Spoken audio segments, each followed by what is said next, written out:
How did you guys end up meeting? I don't know if I've ever come across that story. Prior to meeting each other, I worked at a competitor. I was down the road from Aaron a little ways, and it took me about an hour, a little over an hour, to drive into work. And I like listening to talk radio, and Yeah. I'm driving down the road going to my job where I was inadvertently a service advisor by default. And I'm hearing this guy on the radio go, "They keep your car forever. They're not honest, and they don't call you back when they say they will." And I'm like, was that your last experience at a car repair shop? yeah, My name's Aaron Stokes. that's right. And I was like, who is this guy, and who does he think he is saying that? But he's going after the OEMs and the franchise repair shops, but I felt it still. I was like, gosh, man, he's really calling us out, and it made me want to actually. I got to be better. I can't do that. I can't be one of those guys. He's calling us out on the radio. So, anyways, that was my first experience, but we didn't meet in person. And I can't remember the exact details, Aaron, but all I remember is before you came to that shop that I was at, and this was during the Great Recession, and so times weren't good. And I remember sending some technicians down your way that we couldn't hold on to. I said, go see what they've got down there. And then I remember one technician in particular, he and I both came down to talk to you. And I think we both were interviewing for a job with you at the same time. You weren't quite ready to take either of us on, but that was really what started it. Wow. Yeah. And we ended up, I ended up hiring both Brandon and the other gentleman. And the other gentleman did not work out long term, went and opened his own shop. And then Brandon did, but Brandon was actually working for a used car lot that had opened up a service center, and that service center wasn't doing well for numerous reasons. I think it's tough for any car lot to have a service center because it's in their best interest not to say there's anything wrong with the car. So there's a challenge there, but the great recession, financial crisis, what do you want to call it? It was 2008 to 2012, that little window there. They were hammering through it, and I just was like, man, Brandon's a smart guy. Why is he working there? And so that's how it kind of started. Wow. Yeah. Huh. Well, I know we didn't start out like this, but the story's good. But Brandon, welcome to the podcast. Appreciate you being on, man. Yeah, thanks for having me. I love the podcast. Yeah, well, we're excited to get to hear your story. And I think it's interesting for you because you come through your journey of being, in shops, service advisor, working with Aaron, moving around in the industry, and now you're working directly with other shops. You're hearing what they go through day in, day out when you're talking to them on the phone and everything going on with shop fix and things of that nature. So I think you have a unique perspective about everything that's going on out in the industry. And so you might be able to lend into that. But tell me a little bit about what you do today and kind of what you're involved in. Yeah, another long story. I guess we can make short. I really just kind of go wherever the need is, but my main priorities are to talk to folks that are interested in getting involved with us. So a lot of shop owners that I talk to on a day-to-day basis, and talking about where their problems are and if they might be a good fit for our community, and then kind of explaining how our program is a little bit different than everybody else's, and how I believe it might be able to work for them. Interesting. And the most important part, he's the gatekeeper. What do you mean? Well, like 1 out of 100's a little out there. And so Brandon, and God bless him, as they say in the South, bless their heart. Brandon's able to help us avoid trauma in the group by, just let's be real. We all know there's some crazies out there in the world. They're everywhere. From you may run into them at the grocery store, you run into them at church, and Brandon just helps protect the integrity of the group and keeps only great people involved. And that's a huge responsibility. It's a big, big deal. And we got to say, the reason we're not all in the office together is we had, planned on being in person, but it's like Snowmageddon here in Nashville right now. So we're all hunkered down in our houses. I'm in my basement, and looks like Brandon's up in the bonus room I see the angled ceilings. That's right. That's right. But now, Aaron, should we tell everyone that Snowmageddon in Middle Tennessee is 2 inches of snow? Yeah. Yes, because Nashville only. Well, no, the state of Tennessee has one plow. Yeah. That's it. No, we might have two, but seriously, one plow. Well, it's we shut down in the threat of snow. I was telling somebody today, I think we've got like 150 snow days for school because they just use them as fast as they can. Well, and my wife went to the store. She's like, "There's no milk, there's no eggs, there's no bread." She's like, "What are they making?" It's just French toast. Everybody's making French toast. Man, I was just at the store and there's no produce. I'm like, this snow's going to be gone tomorrow, people. I don't know what the problem is. And they said we were going to get 9 inches. I think it's about 4. Yeah. So, Yeah. But hey, the kids are outside having fun and we're in the house working. Right, guys? Yeah, no, that's right. That's right. It is good snow, though. My kids made huge snowmen. That's awesome. That's awesome. Yeah, kids have been having a lot of fun today. Good sled day. But this brings us to the remote recording of the podcast. So yeah, we'll next time we get you, Brandon, it'll have to be on the couch, right? Deal. Well, I mean, I'm curious, like you're the gatekeeper. You get to talk to a lot of folks. Do you feel like there are certain things that you hear quite often from people, things that people struggle with in shops? Absolutely. Absolutely. You could probably boil it down into a handful of specific topics and maybe that's something we should do sometime and say, hey, which one of these do you struggle with the most? But for the most part, folks with really good hearts get into business in the service business in general and want to help people, but don't necessarily know how to run a business. And it gets them into trouble in a number of ways, whether that's how to run the business and pay the bills, keep the lights on, or how to manage people. It's very, very consistent that by the time we have a conversation, it's usually I got into this, had no idea what I was doing, and I'm ready for someone to help me.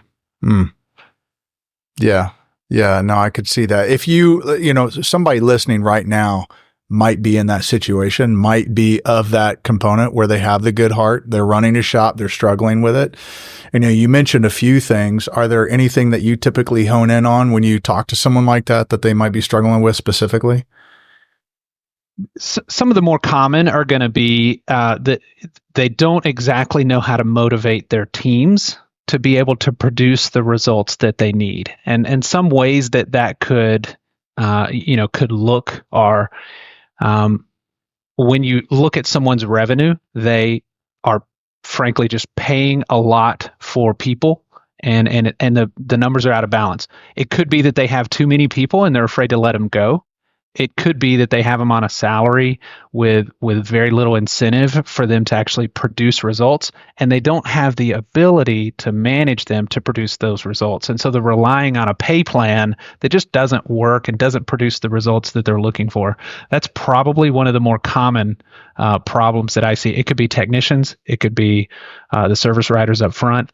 Outside of that, it's going to be they're afraid to charge what they're really worth. And this is something that a lot of people struggle with. They think, well, I can't charge that. That's crazy. I live in this community. These people are here. But what they don't realize is if they can't make a profitable business, then they're not going to be around to help anybody. They're not going to be around to employ people. And, helping people to understand that it's not evil to charge what the market will bear and charge what you're worth. And it really is beneficial for not only the business owner, but the employees, families, and the community and the customers. And it's more of an ecosystem that they're working for. Getting them to kind of understand that is really one of the first challenges. There's one little thing I'd like to add to this. I think a lot of owners go into this thinking, I'm going to be better. I'm going to do it different. That's like the key thing. No one else has been able to figure it out. I've got it figured out. They're all doing it wrong. I'm going to do it this special way. I'm going to give better service than anybody else. I'm not going to, quote, rip them off. Like that's a common attitude and a common thing in low revenue, low profit shops consistently. And they feel that some price, make it up in their head, $500 for a brake job, I'm just picking a number here, is a rip-off price, only to discover later, once someone breaks down the math for them, $500, might be break even. It might need to be $650, $700. We don't know. I don't know the car they're working on or their expenses, their bills. But it is so common that I hear people tell me, Aaron, I thought I had it figured out, only to discover that I didn't. And the way they pay for it, to Brandon's point, is with debt. Every single time. I would be shocked if, from when I've done it and now that Brandon's done it, I would be shocked if we found somebody that, had a lot of, like, if I get a guy on the phone that has a lot of money in the bank and has been successful, it's one, I don't know, Brandon, what do you think? 1 out of 20. I mean, it's the most common is everybody's in trouble. And the ones even doing high revenue, like ridiculous revenue sometimes, or they're in trouble or they're breaking even. They're not making any money.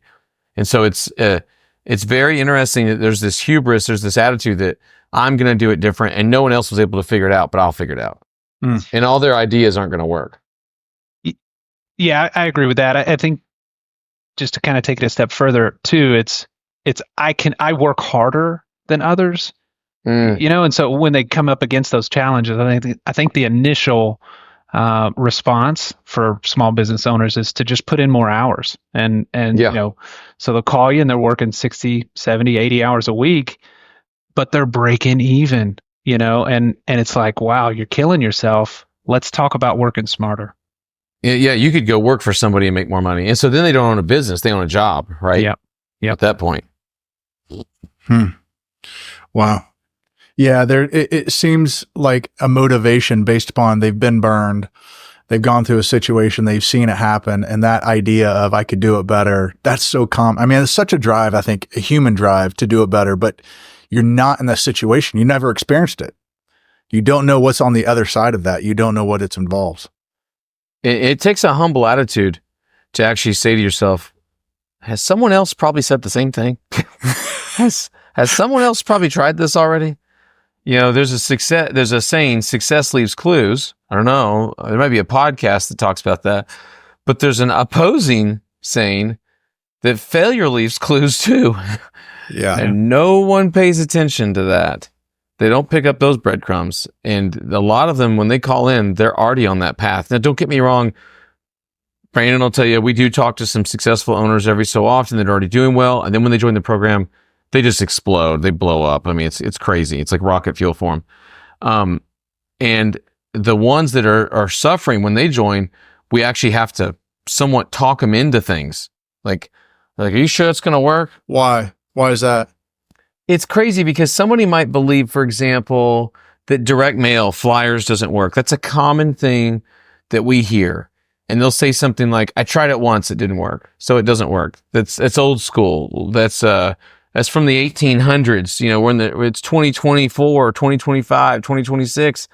We don't do that crap. And you're like, if it didn't work, why does the biggest roofing companies in your city mail to everyone? Why does the biggest gutter company in your city mail to everyone? Why does your local dealership send out flyers? The list goes on and on. Why does Lands End, LL Bean, and all the others every year in wintertime send catalogs this thick that probably cost $20 a house to send that many color photos on some? It's because it works.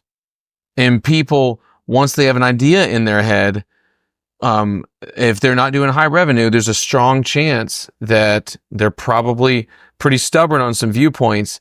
And so the coach will spend a long time trying to talk them in. And that's just an example. Maybe they believe that does work and it's something else. But the coach will exhaust themselves in the beginning, spending time just trying to undo lies that the owner has. Brandon, you want to add to that? Yeah, no, that is very true. And it goes to everything from where they're located to the type of customers that they talk to how they deal with customers. I mean, you just see it every day. And what the one that I think frustrates me the most is when you see business owners that it feels like the customer is their enemy, and they're like, the customer is always out to get me, and I can't do things the right way. They're not saying they can't do things the right way. They refuse to want to do things and open up and do things the right way because they feel like they're being taken advantage of by a customer, which now creates an enemy. And that one always frustrates me because, I think in general, the customers, well, of course, the customers are the ones that, they're the ones that produce the revenue. They're not the enemy. They are paying you money. But to see someone it's almost they cut their nose off, out of spite because they don't understand how to handle that situation. Why do you think they think the customer is their enemy?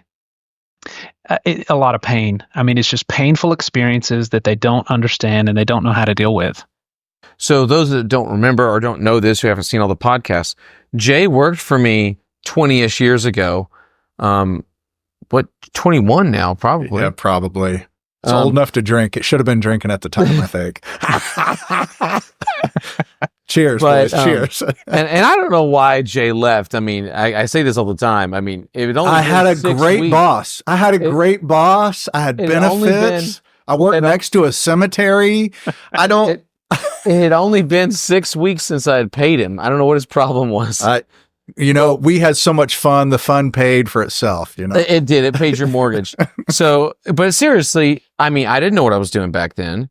Jay didn't know. We didn't know. Mm-mm. And when Jay was working for me, there was a day, Jay was the manager. I was out there turning wrenches, and a customer came to get, I still remember, a forest green V6 Saab 900S. Showed up. We'd put a pair of head gaskets on it. And tells us, I think his bill was, I don't even remember, $2,500, and tells us that he's only going to give us $1,500 and it's the only car there, and he knows we have to take it. Like, he negotiated and then, like a jerk, told us we had to take it. And we had bills. Jay will tell you, we had bills to pay, and it was scary. And we took it.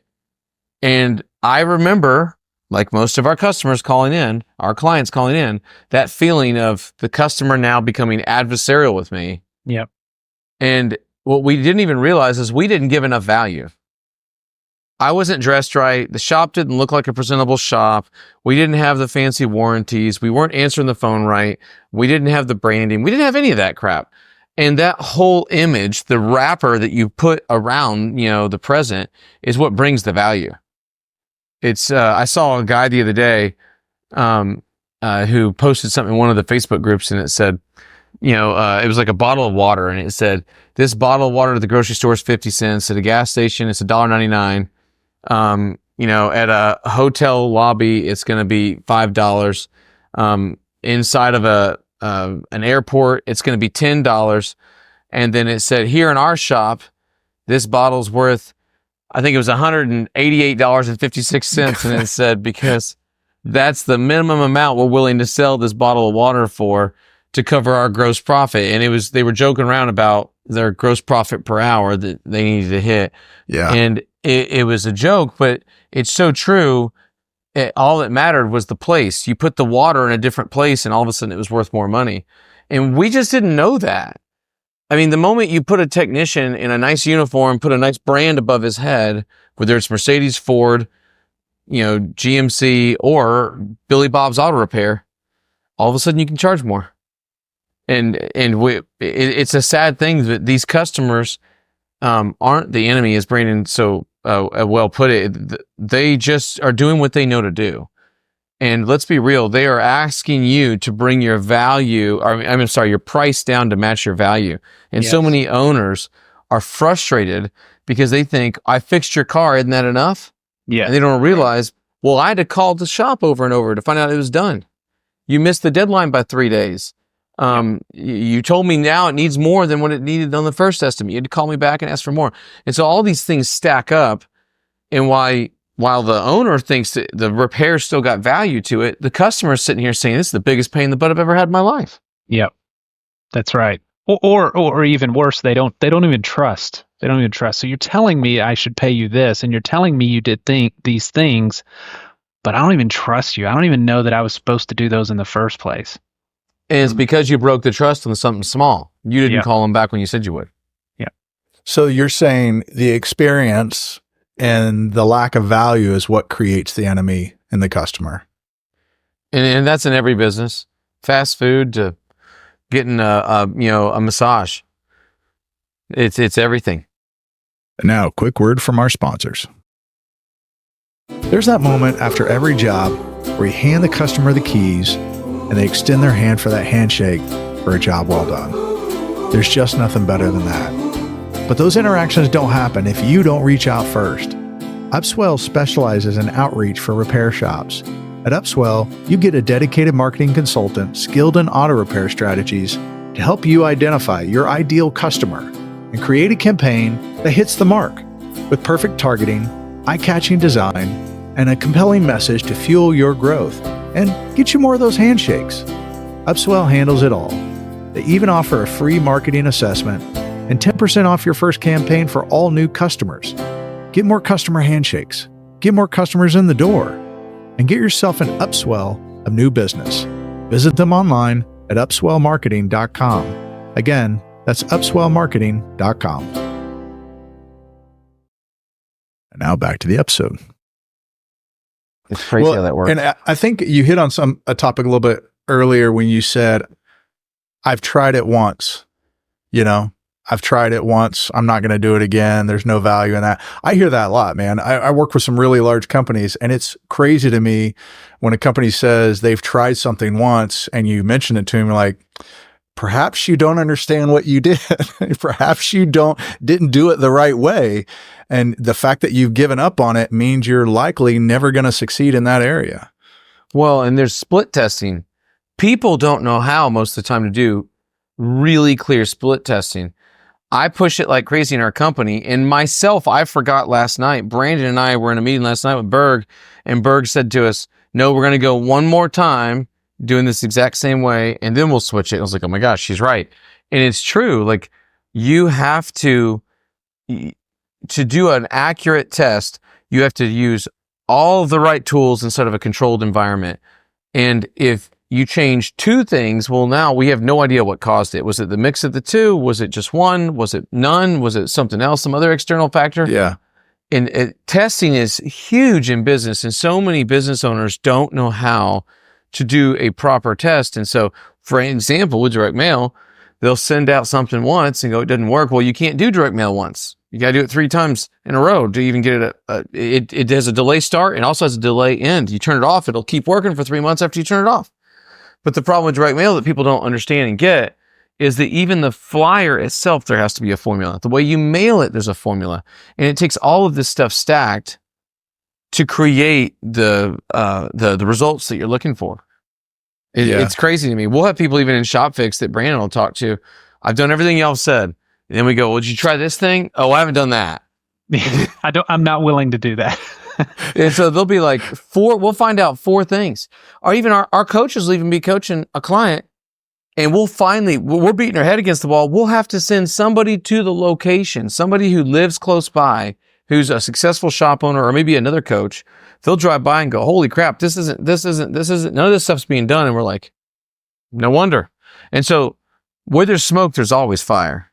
Always. Yeah, Aaron, I think one of the best examples that you give on that is what you did with mailers. When you first went to 2 brands, you had Eurofix and AutoFix, and it was 2 brands, and you put them on one mailer, and you spent, I don't know how much you spent. You spent hundreds of thousands of dollars. $550,000. And you found that was not the way to go. You could have easily said, they're right, mailers don't work. But what you did is you got a $500,000 education that now you can share with others, and people are able to benefit from you spending that $500,000 and not them doing it themselves if they're willing to listen and do it right. Yeah, a lot of people don't realize that when I had gotten stolen from, we had grown to 8 locations. And then I sold 1 location, and the other one I just had to buy my way out of the lease. It was a horrible location that this guy had given me. It was Section 8 housing behind it. It got broken into over and over and over. Finally get out of that, and I shrunk back down to 6. And then I grew again. Now we're up to 13. Well, whenever we did that first growth spurt to 8, we literally said, how can we save money on these flyers? It's one of our most expensive, advertising components. And we, flipped it. And on one side, it was all Eurofix. One side was all AutoFix. Well, someone walks into a Eurofix with a I don't know, Maserati, and they want the oil change for the Honda Civic on the back. And we go, no, it's this one. They go, yeah, but it's on the same card. Yeah, it's on the wrong side. And we're trying to explain this. It was like a disaster at biblical proportions. I cannot explain how I tried every way to do it. As soon as we split the cards the following year in January, I tried it an entire calendar year. I'm very stubborn. Yes, I know. I tried an entire calendar year. As soon as we tried it in January, cars instantly. It was nuts. It was absolutely nuts. It's the age old saying about advertising that when you're advertising, you have to advertise one thing. You cannot advertise multiple things on one sign, one billboard, one commercial. It's got to be one thing, one brand. That's why Chick-fil-A sells chicken. That's why Red Robin sells burgers, etc. You've got to be known for that thing. It's the only way you can penetrate the market. Well, it's interesting when you dive into that because, going back to say, hey, I tried it once. There's a lot of detail, a lot of complexity. I mean, we have a joke in engineering and technology where we say, hey, how can you tell an engineer with a flat tire on the side of the road? It's because he put that flat tire on all four wheels to make sure it's flat. That's just what you do. You troubleshoot. You go around and you make sure you've tested it. You can't just say it's flat because it's just on the one wheel, and when you're running a business, you have to dive into the complexity in order to understand it. But once you have it and you do it right, it makes a big difference. It's not about just trying it once. 100%. I think what's nuts is owners aren't always able to see it's their fear that's actually telling them they can't try it again because they saw the wasted money. And like Brandon said, $500,000 education. I was very close to not trying direct mail again. Really? I'm telling you, the only reason I went back and started doing it again was because I had probably a 7-year run before that of it working. And I was very close to going, I don't know. I don't know if this is going to work again. I don't know. I don't get it. And it was because I had faded into that model of 2 brands on one flyer. And when I did that, I had changed so many things. I couldn't tell what made it work, what didn't work. And I kept saying, it can't be that it's both brands on the same flyer. Can't be. It was. Yeah. Yeah. Another good one, Aaron, is when... Man, he knows all my mistakes. I'm telling you, he's got a good perspective. It's golden right here. You went with the store downtown and it just was never making it. You were ready to close that entire store and just a little sandwich board changed it. And you put that sandwich board out and said, turn in here. And I did. Yeah. So we had a store in downtown Nashville that struggled to do over 20,000 a month when I first opened it. And I'm used to opening months, 75 grand, 2 months in, 3 months in, we're over 100. And I couldn't believe this store. Couldn't get it going. And I thought for sure it's on the main drag. Well, the problem you have with people driving to downtown is that they are coming from everywhere. So how do you mail them? First off, no one lives there. Everybody who lives in downtown doesn't drive. And so really the only thing in a downtown market that really gets them is like Spotify, Pandora, like type radio that they're listening to at their desk when they're at work, when they're in downtown, or possibly radio. You're just hitting enough cars when they're leaving. But a lot of people don't want to be stranded with their car, possibly far away from where they live. And we finally got our best service advisor up there. Couldn't put a dent in it. That sandwich board that we teach in Shop Fix to this day, we stuck that sandwich board out there on the sidewalk, and we changed the price of oil changes and everything. And it would drive cars in. But we still, even after that, couldn't get the store above $75,000 a month. And so, I mean, I think I hit 80 a few times. So it was right there tickling at a million. And a lot of people might say that's fine for them. For me, $1 million a year, I'd shut it down. It ain't worth it for me. And so I kept that store open until we found a sublease tenant, and that guy wouldn't lease it for as much. And then we bought that lease out and got out of that store. But I learned a lot on that. Downtown stores need that long history. I would buy one maybe that's already doing a lot of revenue, but I would not open one up from scratch. It's very difficult from a direct mail, radio, everything perspective to get it off the ground. But you're saying a sandwich board got it from 20K to 80K? Well, I mean, it was more than that. I mean, it's a lot of training and everything, but it was, yes, a lot of it. I mean, the traffic in front of that store, Brandon, I'll tell you, it was nuts. It was up there on Charlotte, Yeah. Charlotte right there. Oh, yeah. That Four was lanes where blown out. my competitor was, where your competitor was that I worked for a long time ago. It was blown out. And had we been just a little bit further out where they were, I think we would have done better because it was a little bit more suburbia. The cars were closer to where people lived. We were really downtown, and people just don't leave their cars downtown. I mean, everybody we drop off, it was like, "You sure you can get it back today?" Because everybody was driving an hour home. Yeah. Mm-hmm. Yeah. So it was a very different experience. Yeah. I also think it's interesting. You guys, you package up all this experience from these stores and these little things like sandwich boards, mailers. You've learned these experiences. You paid dearly for the experience. Dearly. And the other, you see it. You go, when somebody says, "Hey, I've tried that," you go, "I don't know that you've sunk $500,000 into trying it yet." Well, and it's just like people talking about being open Saturdays, and they think I was never open on Saturdays. They don't get that. I did Saturdays. Yep. And what people don't understand is, I don't care if you're open 6 days a week or 7 days a week. People will claim, I'll have my technicians only work 4 days out of the 7, do 4 10s. Well, the problem with that, and I've seen this with many shop owners in our group, you run 4 10s, and then the shop owner ends up finding out that the technician loves it the first 3 to 6 months, and then they get the whole honey-do list is done. Now they're bored. They go get a second job. And then guess what? That shop who's got them 2 days a week, 3 days a week, now tries to hire them and get them the rest of the time. And then all of a sudden you're working 6 days a week at your shop and your employees work 6 days, or maybe you're a 7-day week shop and they're working 6 out of the 7 or even all 7.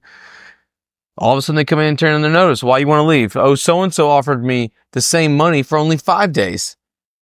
But a lot of people don't understand that a shop owner is, they are taught to believe, like even the 7-day-a-week model, that's the only way you can outrun your overhead. But then we'll have an owner go from 7 days to 5 days and they'll increase revenue. Well, how's that possible? Because the level of employee that wants to work 5 days a week, that top level A tech, doesn't want to work Saturdays and Sundays. And they'll give you the excuse, well, their wife's a nurse and blah, blah, blah. Still don't matter. They don't want to. No one wants to work on Saturday or Sunday. No one does. And people don't want to believe that. And that's fine. But over and over, we've proven it, and we see shops that are able to do it in 5 days, over and over and over. Now, you could do an emergency services type thing like HVAC companies do if you wanted something like that. But at the end of the day, people will find a way to justify their belief about a situation. And, we cashed out more on this Saturday than we ever did. That's probably true because you told all your customers, come pick it up Saturday. It'll be done by the end of the day, 5 p.m. on Saturday.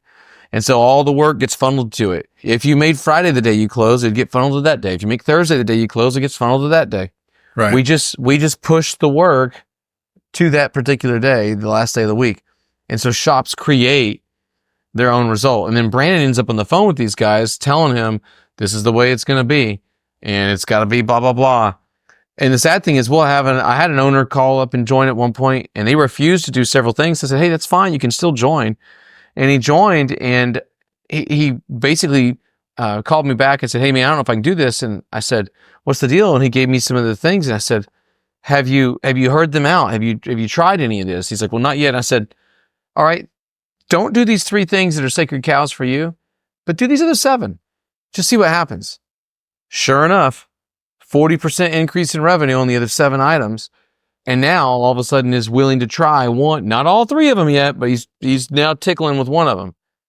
And so it's interesting to me how many owners almost know what they need to do, but still won't try it on their own before they get here. That's interesting. That's good. Yeah, it's interesting. I think the stubbornness, the drive, that kind of stuff is part of the reason they're in auto repair. You have to have a little bit of that to get into it to begin with. I think you got some of that. I'm saying you're pretty stubborn, Aaron. But it's tough. It's tough to make that change and trust, somebody, especially when you're leading a bunch of people who trust in you and, you have the responsibility for their livelihood. But, but it's great. I mean, be able to see that kind of change in that kind of direction, at least just try something. You got to try it. You can't give up. But, and Brandon, you said that you also did you worked at a Saturday shop. Yeah, it was Aaron's second and third shop. Oh, really? Yeah, so he was still doing Saturdays back then, and I mean, there wasn't an alternative, so you kind of knew it at the time. It wasn't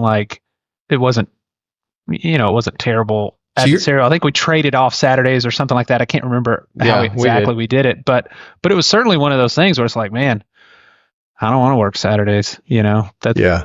And if I could probably guess that, for me at the time, I had young kids, and it's around their schedules. So schools are typically 5 days a week.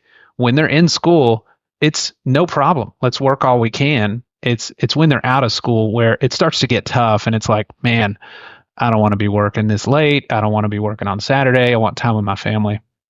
Yeah. Yeah. No, that's a good point. I mean, having that cycle and having that balance of work life is important. Plus, I mean, I think when you're not working 7 days a week or you're working those kind of schedules, you feel like you're in some sort of level of expectation of where you're going to work and how you're going to work, and you know what you're going to be doing.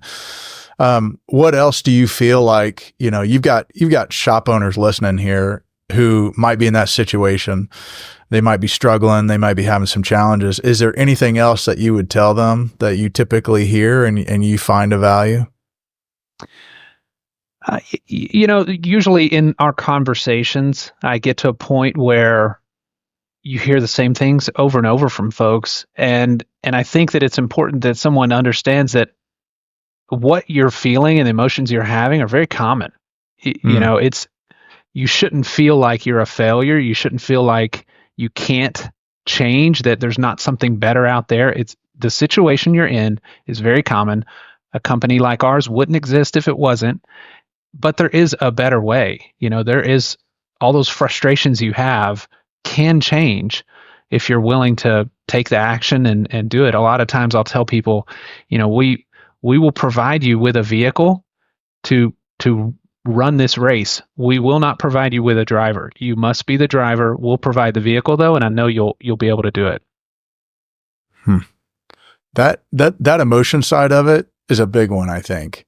And also knowing you're not alone, because a lot of times as an owner, you feel incredibly alone, both from your spouse, your family, everything going on. You feel stuck.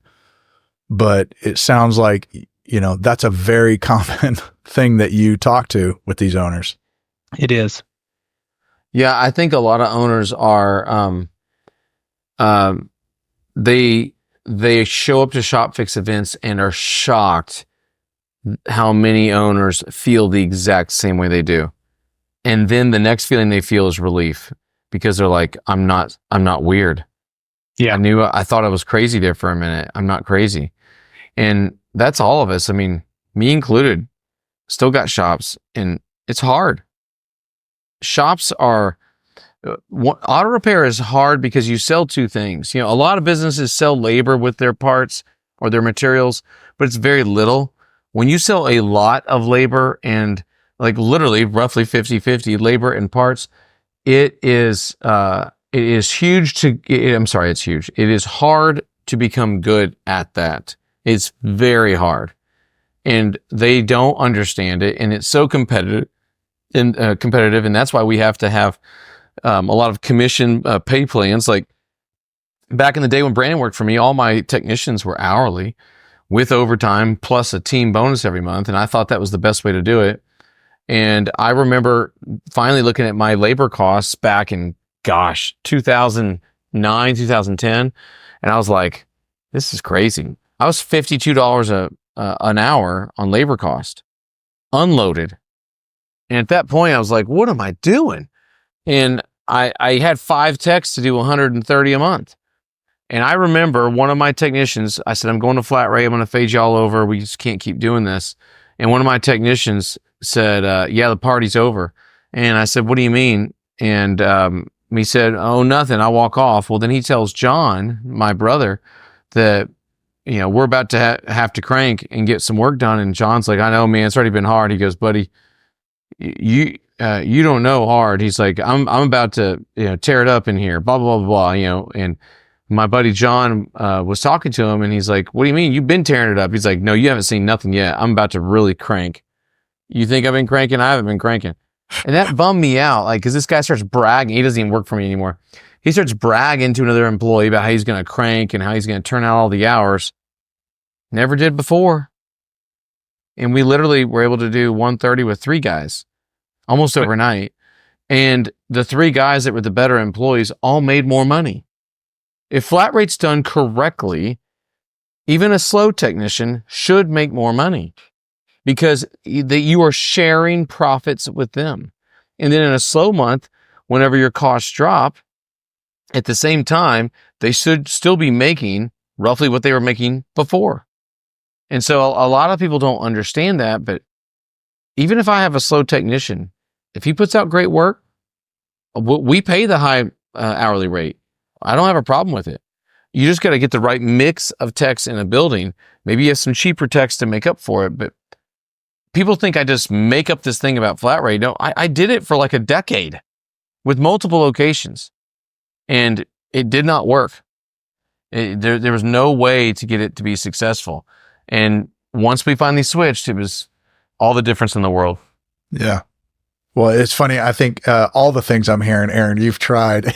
It's out of experience. Sadly, I've tried too much, probably. Well, I think people are getting to learn from it, which is great. Maybe you can give some shortcuts to get there. And Brandon, I'm curious, you were going back to your story of how, you guys met and how you got involved in this. You were at a used car lot before. Is that what you said? That's right. Yeah, I started in the business actually as a car salesman at one of the very large, probably the largest used car seller in the nation. I was in college, needed some money, and my dad went and bought a Corvette. And he called me. He said, "Hey, they've got these signs down here. They say they're hiring folks. You should come down and see if you get a job." I said, "Yeah, I like cars. That's no problem." So go down and look. I didn't realize they were permanent signs because they just constantly hire people. They were weathered with the tears of all the previous salesmen. That's right. So they get me in the corral and I went through the sales program and had sales training, sold cars, but I wanted to do other things and they had other positions. And I remember there were buyers there that go out to the auctions and they get to, at the time, this is a long time ago, they would have like a $2 million account that they personally could go and spend $2 million buying these cars. I just thought that was the greatest thing. And I said, "Hey, I want to do that." They said, "Well, we want you to sell cars for 5 years before doing anything else." And I was like, "Gosh, 5 years, that's a long time." And so, that got me looking around and the owner of this other used car business, somehow we got connected and he said, "Hey, I need some help with this business. I need help running the back end of things. And somebody tells me, that you might be able to help me do that." And I remember vividly, he's holding his hands out like this and he's like holding on to the end of a rope type thing. He said, I'm just holding onto this business just barely by the end of the rope and I need some help." I didn't know anything about anything, but somebody gave me a good reference evidently. And I said, "Man, I'd love to do that because I don't want to be selling cars forever." So I went there and did operations. That's how I got with that company. And then from there, years later, came over to Aaron's operation and that's it. That's the story. Wow. I'm curious, going into operations, you probably saw a lot of these issues, a lot of these challenges firsthand. It really was. So the way that I ended up into that position, again, it's a small business, but it's focused on car sales. And I got to work, literally, you walk into a dealership and everything that you see going on, any position you see going on, at some point, I was able to do it. And so that really gave me a valuable amount of experience to be able to walk into any dealership or any car repair place and feel comfortable at least understanding what's going on. And I think that's what led to, me being able to work with Aaron. As I mentioned earlier, it was by chance I ended up in the repair side because I was just helping the car sales, but the owner that I was helping, he said, "Hey, they need help in car repair. Can you just come over here and just kind of look around and see what's going on?" And so I did that. I didn't know much of anything about it, but those guys were, just really friendly and really helpful. And I came over there. But then right after that happened, that owner, there was a disagreement, I guess. I don't know. But that owner left the company. And so now he had kind of been plugging me into these different places, but now he's gone. And so I'm stuck here because there's nobody left to move me out of service into something else. Good people get left holding the bag quite a bit. Yeah. So that was an interesting experience, but it was really the beginning of the day that I, made the trip down to talk to Aaron. And so it all works out in the end. Yeah. Yeah. Well, that's pretty cool that, as you were asked, "Hey, can you help me? Hey, can you help me?" And now you're on the phone with people a lot saying, "Hey, can you?" Yeah, no, that's a good point. That's a good point because, they were owners that needed help and they were looking for help in a different way from their employees. Yeah, that's pretty cool, man. It is a good point. And I got to brag on Brandon for a second. A lot of people don't know Brandon personally, but Brandon, how long have you been married now? 20 years this year. 20 years married. Congrats. And you adopted 3 kids, including one with special needs from China. Is that correct? So we adopted 3 kids. My oldest, Harrison, he's from Taiwan. I'm sorry. He just turned 16. And then the next 2 are twins, and they're from South Korea, Sophie and Greer. And Greer has cerebral palsy. He's nonverbal, non-mobile, so he's in a wheelchair and requires 24/7 care. And then 7 years later, we were surprised with my youngest, Everly, and she's our biological child. And so, yeah, that's our crew. It's been an amazing journey. And my wife and I, we always wanted to adopt before we got married. When we were dating, we just individually met each other wanting to adopt. And we always say it's kind of a funny story because for those that don't know, there's all kinds of ways to go through adoption. And all we knew as early 20s, we knew that there were a lot of kids that needed parents and that we could fulfill that need and be parents. And so we just said, well, where is the need the greatest? And that's, the greatest concentration of orphans is in Africa. And so we pursued adoption in Africa. We did some other things, but finally we pursued this adoption in Africa. And while we're in the application process, the agency gives us information for our first son, Harrison. And so we adopted Harrison from Taiwan. And then afterwards, we said, man, we really need to go back to Africa because that's what we had set out to do originally. And as we're applying again, we get information on the twins who are from South Korea. So we never made our goal of adopting children from Africa, but it's just wild how, God's got a plan for everything. And we're very blessed. We're very happy. It's been a great ride. Wow. I just want everybody to know that Brandon's got a good heart, him and his wife, and they do a great job with their children. So Appreciate that, Aaron. It's a big deal. And he doesn't run around bragging on himself going, look what I've done. And so I'll do it for him. I don't know how to respond to that, but it certainly makes you feel warm and fuzzy. Oh man.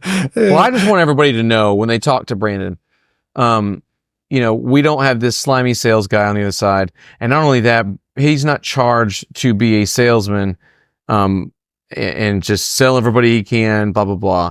No matter, it doesn't matter what product Brandon is presenting to somebody.